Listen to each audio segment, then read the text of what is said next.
Desde el año 2013, que se crea la ley de fertilidad a instancia del presidente de la calle Pou, se ha venido mejorando en cuanto al acceso, en cuanto a los copagos. Recordemos que en el año 2020 el diputado Martín Lema presenta el proyecto que hoy es realidad, que se bajan todos los copagos al mínimo, o sea, al primer nivel o al primer escalón de copago, que antes era un castigo que cada intento que no se lograba o que no se concebía, se aumentaba el nivel de copago. Hoy está en el primer nivel.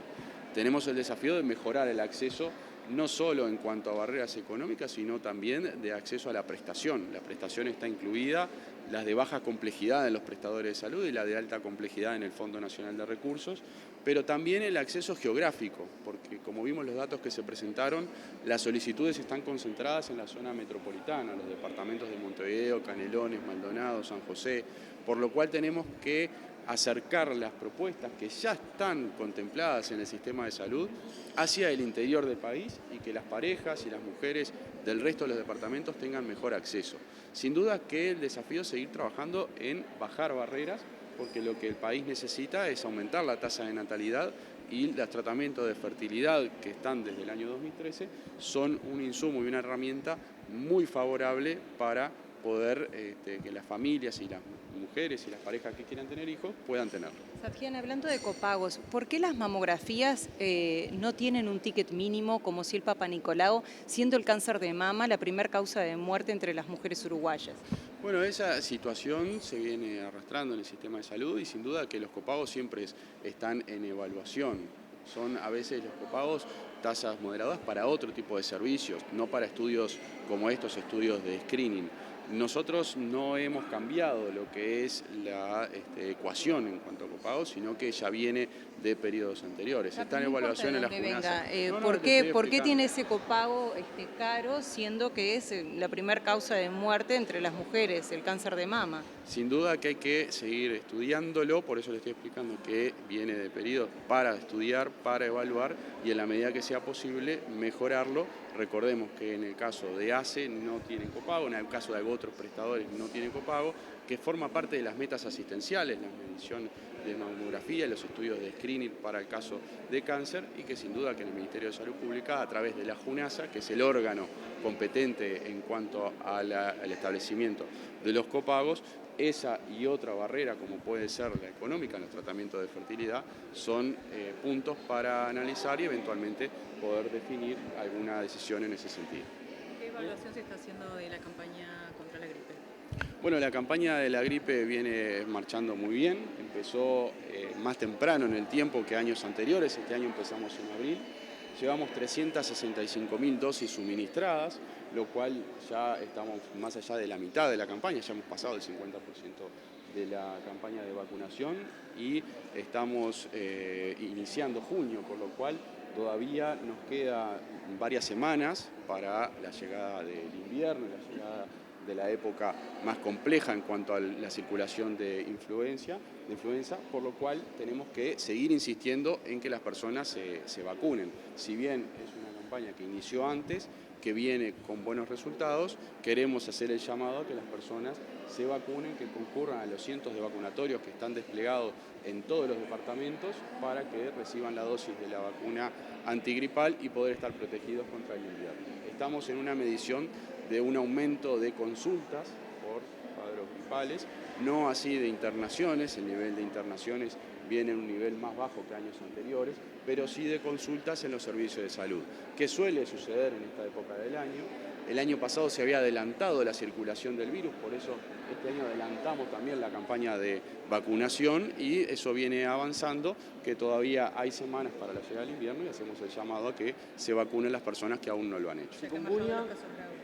Los casos graves de internación han bajado con respecto a años anteriores en la medición que hace el Ministerio de Salud Pública a través de los centros Centinela. Estamos detectando que los niveles de internación son menores a los de años anteriores. Sí, las consultas han aumentado en las últimas semanas, por lo cual la circulación del virus está. ¿Cuál es la situación de los casos de chikungunya? De chikungunya tenemos 74 casos en el país, no tengo la diferencia de autóctonos o importados, eso es la actualización, el Ministerio de Salud Pública publica los datos semanalmente. Con la llegada del invierno, las campañas de descacharrización que se hacen en todos los departamentos y la información que se viene brindando, nosotros estimamos que esta situación va a estar superada próximamente. Es importante no dejar los recipientes afuera, con el agua estancada, con posibles lugares donde se críen los huevos de mosquito y poder así combatir el mosquito de la Aedes aegypti que está sí en todo el territorio circulando. Eso lo tenemos ya medido, por lo cual estimamos que siguiendo con esta campaña y con la llegada del invierno podemos superar esta etapa. ¿A partir de qué medida el agua deja de ser para consumo? Porque actualmente Salud Pública estableció como excepción una medida de salinidad para el agua, pero ya se advierte que hay agua para Montevideo y la área metropolitana hasta el 23 de junio y que después de eso se debería de aumentar la salinidad. ¿Hasta qué medida es apta para consumo? El agua que se está ofreciendo es un agua apta para consumo, como así lo determinó la ministra de Salud Pública, el secretario de Presidencia, las autoridades de OCE.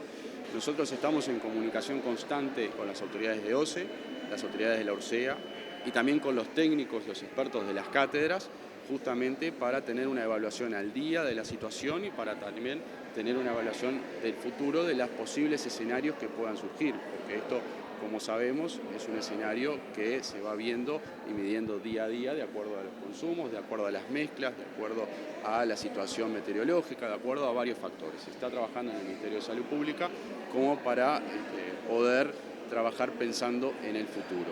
Con respecto a valores, no está estipulado por la OMS, quiere decir que hay que internalizar distintos tipos de medidas que están trabajando los expertos para que cuando llegue el momento, si así sucede, podamos brindar toda la información posible. ¿Por qué no está estipulado? ¿Porque ya esta agua no es potable, como dice el ministro de Ambiente? ¿Es por eso que no está estipulado? ¿Porque ya se sobrepasó el límite establecido para que el agua sea potable? La OMS no estipula un límite, eso fue explicado en la interpelación que sucedió hace algunas semanas. Es un tema de percepción, un tema de sabor del agua, como lo explicó la ministra. Ahora, si fuera solo así, ¿por qué se están llevando camiones con agua así potable a los hospitales?